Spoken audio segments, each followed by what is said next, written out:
ஆர்ட்ஃபுல்டு art welcomes you. இந்த வீடியோவில் ரொம்பவே ஷாக்கிங்கான 5 டாக்குமெண்ட்ரிஸ் தான் சொல்ல போகிறேன். இது எல்லாமே ஜஸ்ட் பார்த்துட்டு போனோம்னு இல்லாமல் நம்ம மனசு கூடவே இருந்து டிஸ்டர்ப் பண்ணி ரொம்பவே யோசிக்க வைக்கும். இதில் நம்பவே முடியாத கிரைமில் இருந்து கண்டிப்பாக பார்த்து தெரிஞ்சிக்க வேண்டிய ட்ரூத் வரைக்கும் 5 படமும் 5 டிஃப்ரெண்ட் டைப்ஸ் ஆஃப் ஜேர்னலில் இருந்து செலக்ட் பண்ணியிருக்கேன். ஸோ வீடியோவை ஃபுல்லாக பாருங்கள். தி இம்போஸ்டர் இது டைரக்டர் பிராட் லேட்டன் 2012 எடுத்தது. இதை ஒரு டாக்குமெண்ட்ரின்னு சத்தியமா நினைச்சு கூட பார்க்க முடியல. நீங்க இது வரைக்கும் பார்த்ததுல எது பெஸ்ட் த்ரில்லர் நினைக்கிறீங்களோ அதை விட இது கண்டிப்பா ஒரு ஸ்டெப் மேல இருக்கும். படத்தோட கதை டெக்சாஸ்ல காணாம போன ஒரு 13 வயசு பையன் 3 வருஷம் கழிச்சு வேற ஒரு நாட்டுல கிடைக்கிறான். பட் கிடைச்சது அவன் மட்டும் இல்ல, அவன் ஏன் காணாம போனான் அண்ட் அவனுக்கு பின்னாடி என்ன மிஸ்ட்ரி இருக்குன்னு ஒரு பெர்ஃபெக்டான த்ரில்லர் பட ரேஞ்சுக்கு இந்த இன்சிடென்ட்டை டாக்குமெண்ட்ரி பண்ணியிருப்பாங்க. 2 வருஷத்துக்கு முன்னாடி இந்த கதையை ஒரு யூடியூப் சேனல்ல பார்த்தேன். இவ்வளவு சூப்பரா இருக்கேன்னு இன்ஸ்பயர் ஆகி கூகுள் ஃபுல்லா இதை பத்தி தேடி பார்த்தேன். அப்போதான் இந்த படம் மாட்டுச்சு. டோட்டல் கதையவும் தெரிஞ்சுக்கிட்டு பார்த்தாலும் படம் ஃபுல்லா ஒரு மிஸ்டீரியஸான டோன்லயே இருக்கும். ஒவ்வொரு ட்விஸ்டையும் ரிவீல் பண்ற விதம் ரொம்பவே சூப்பரா இருக்கும். ஜஸ்ட் போற போக்குல சிம்பிளா நம்மள உறைஞ்சு உட்கார வைக்கிற அளவுக்கு ட்விஸ்ட் கொடுத்துருவாங்க.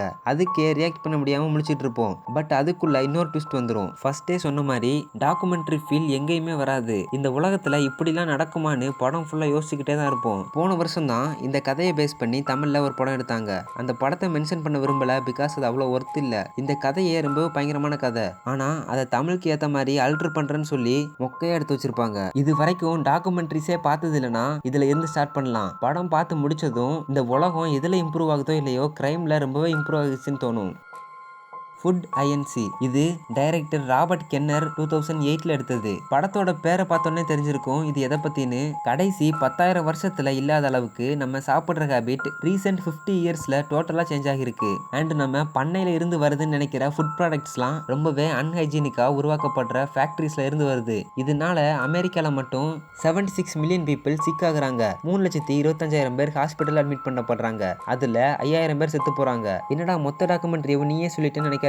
இது போக சாப்பாட்டுக்கு பின்னாடி இருக்கிற கார்ப்பரேட் பிசினஸ் அவங்க ஏன் இப்படி இருக்காங்க, அது நம்மளை எப்படி அட்டாக் பண்ணுதுன்னு ரொம்ப பெரிய உண்மையை சொல்ற படம் தான் இது. இப்போ மெக்டொனால்ட்ஸ் மாதிரி இருக்கிற பெரிய கடைகள் எல்லாம் சிக்கன், பர்கர், பீஸான்னு எல்லாத்தையும் ரொம்பவே அழகா டெக்கரேட் பண்ணி வச்சிருப்பாங்க. அதுல அட்ராக்ட் ஆகி வாங்கி சாப்பிடுறோம். பட் அதை உருவாக்குறதுக்கு முன்னாடி அந்த அனிமல்ஸ் எங்க இருந்து வருது, என்ன சாப்பிடுது, எவ்வளவு கஷ்டப்படுதுன்னு பார்க்கும்போது சத்தியமா அதை சாப்பிடுறதுக்கு மனசு வராது. ஆனா இந்த படத்துல இருக்கிற ஆறுதலான ஒரே விஷயம் இது எல்லாமே அமெரிக்காவோட ஃபுட் சிஸ்டம் தான்.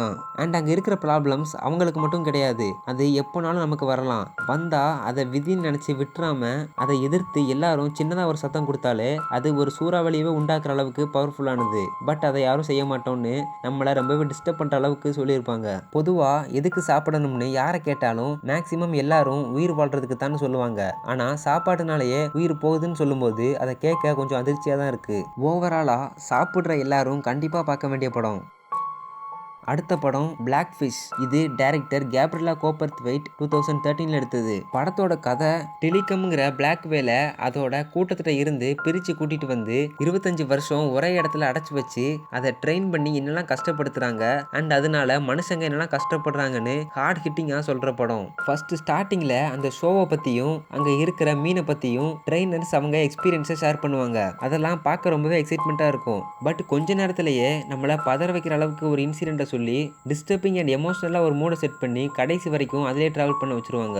பொதுவா அனிமல்ஸை வச்சு பண்ற ஷோஸ் எல்லாம் பார்க்க இன்ட்ரெஸ்டிங்கா இருக்கும். அதை இவ்வளவு சூப்பரா ட்ரெயின் பண்ணிருக்காங்கன்னு ஆச்சரியமா இருக்கும். ஆனா இந்த ஷோஸ் மூலமா யாரோ ஒரு பெரிய முதலாளி சம்பாதிக்கிறதுக்காக அந்த மிருகங்களும் அதை ட்ரெயின் பண்றவங்களும் எவ்வளவு கஷ்டப்படுறாங்கன்னு இதை பார்க்கும்போது புரியும். இந்த படத்துல அங்க நடந்த டிசாஸ்டரை மட்டும் ஜஸ்ட் வரிசையா சொல்லிட்டு போகாம அந்த விபத்து நடக்கிறதுக்கு முன்னாடி என்னாச்சு, பின்னாடி என்னாச்சு, அது ஏன் நடந்துச்சு, அது ஆடியன்ஸ் பாயிண்ட் ஆஃப் வியூல எப்படி இருக்கு அண்ட் அங்க இருக்கிற ட்ரெயினர்ஸ் பாயிண்ட் ஆஃப் வியூல எப்படி இருக்குன்னு எல்லாத்தையும் அனலைஸ் பண்ணி சொல்லியிருப்பாங்க.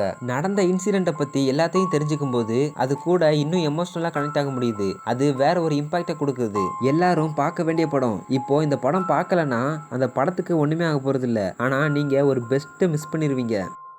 டேப்லாய்டு இந்த படம் டைரக்டர் எரோல் மோரிஸ் 2010ல எடுத்தது. ஜோய்ஸ் மெக்கினி ஒரு அமெரிக்கன் மாடல். அவங்க ஒரு பையனை கன் பாயிண்ட்ல கடத்திட்டு போய் ரேப் பண்ணிட்டாங்கன்னு ஒரு கேஸ் வருது. அதுக்கப்புறம் அவங்க லைஃப் எப்படிலாம் மாறிச்சு, எதெல்லாம் ஃபேஸ் பண்ணாங்கன்னு தான் இந்த படம். படத்தை கூகுளில் சர்ச் பண்ணி பார்த்தப்போ மோஸ்ட்லி எல்லா வெப்சைட்லையும் ஒரு பொண்ணு பையனை ரேப் பண்ணிட்டான்னு தான் போட்டிருந்துச்சு. சரி, அப்போ பொண்ணுங்களோட எராட்டிக்கான தாட்ஸை பத்தி சொல்ற படம் நினைச்சு தான் பார்த்தேன். ஆனா படம் பார்க்கும்போது ரொம்பவே ஷாக்கிங்கா இருந்துச்சு. இந்த உலகத்துல ஒரு பொண்ணுக்கு அகென்ஸ்டா இப்படிலாம் பண்ணுவாங்களான்னு படம் பார்க்குற பார்க்குற ஒவ்வொரு செகண்டும் யோசிச்சுக்கிட்டே தான் இருப்போம். அண்ட் படம் முடிஞ்சதுக்கப்புறம் இது இன்னமும் டிஸ்டர்ப் பண்ணும். பட் ஜோய்ஸ் மெக்கினி மென்டலி எவ்வளோ ஸ்ட்ராங்காக இருந்தால் இவ்வளோ பெரிய பிரச்சனையை சிங்கிள் உமனாக ஹேண்டில் பண்ணியிருப்பாங்கன்னு நினைக்கும் போது ரொம்பவே இன்ஸ்பைரிங்காக இருக்குது. படம் ஃபுல்லாக டார்க் காமெடி யூஸ் பண்ணியிருப்பாங்க. படம் நமக்கு போர் அடிக்கக்கூடாது, அட் த சேம் டைம் அவங்க சொல்ல வர்றது ஸ்ட்ராங்காக ஆடியன்ஸ்க்கு ரீச் ஆகணும்னு கான்சென்ட்ரேட்டாக இருந்திருக்காங்க. இவங்க இந்த கதையை சிம்பிளாக சொல்லியிருந்தாலே கிரிப்பிங்காக தான் இருந்திருக்கும். பட் ஆடியன்ஸுக்கு இன்னும் இன்ட்ரெஸ்டிங்காக தெரிகிற மாதிரி ஃபர்ஸ்ட்டு இவங்களுக்கு எப்படிலாம் பிரச்சனை பண்ணாங்கன்னு மீடியா பாயிண்ட் ஆஃப் வியூவில் காமிச்சிட்டு அதுக்கப்புறம் ஆக்சுவலாக என்னதான் நடந்துச்சுன்னு ஜோய்ஸ் மெக்கினி எல்லாத்தையும் எக்ஸ்பிளைன் பண்ணுவாங்க. அது அந்த ப்ராப்ளம்க்கு டோட்டலாக வேற டைமென்ஷனை கொடுக்கும். இந்த படம் பார்க்கறதுக்கு முன்னாடி இப்படிலாம் இந்த உலகத்தில் நடக்குதுன்னு சொல்லியிருந்தா சத்தியமாக நம்பியிருக்க மாட்டேன். பட் இது எல்லாத்தையும் ப்ரூஃபோட காமிக்கும் போது வேற மாதிரி ஒரு இம்பாக்ட் இருந்துச்சு. அதில் இருந்து இப்போ வரைக்கும் வெளியே வர முடியல. கவுஸ்பிரசி இந்த படம் director Kip Andersen and Keegan Kuhn 2014 எடுத்தது. இது ரொம்பவே ஃபேமஸான படம். டிகாப்ரியோ தான் இந்த படத்தை நெட்ஃப்ளிக்ஸில் ரிலீஸ் பண்ணியிருக்காரு. இந்த உலகம் அழிகிறதுக்கு முக்கியமான காரணமாக இருக்கிறதுல கிரீன் ஹவுஸ் கேஸும் ஒன்று. அந்த கிரீன் ஹவுஸ் கேஸ் எங்கே இருந்து வருதுன்னு நம்மள யாரை கேட்டாலும் இண்டஸ்ட்ரீஸ், ஃபேக்ட்ரிஸ், வெஹிக்கிள்ஸ் தான் சொல்லுவோம். ஏன்னா நமக்கு அப்படிதான் சொல்லி கொடுத்துருக்காங்க. அதில் இருந்து வர்ற கேஸ் வெறும் 13% தான் பாதிப்பு உண்டாக்கும். ஆனால் நம்ம டெய்லி ரொட்டீனில் இருக்கிற ஒரு சோர்ஸ் 51% டேமேஜை உண்டாக்குது. அது ஜஸ்ட் கிரீன் ஹவுஸ் கேஸ் மட்டும் இல்லாம டீஃபாரஸ்டேஷன், டிராட்னு எல்லா விதத்திலையும் இந்த உலகத்தை பாதிக்குது. இதுல சோகம் என்னன்னா நம்மள யாருக்குமே இதை பத்தின அவேர்னஸ் இல்ல. அண்ட் மேஜர் என்விரான்மெண்டல் ஆக்டிவிஸ்ட் கூட இதை பத்தி பேசுறது இல்ல. ஏன்னா இதுக்கு பின்னாடி அவ்வளவு பெரிய பிசினஸ் இருக்கு. இவ்வளவு பெரிய ப்ராப்ளமை யாருமே வெளியில சொல்லலன்னு சொல்ல முடியாது. பட் சொன்னதுல பல பேர் இப்போ உயிரோடு இல்ல.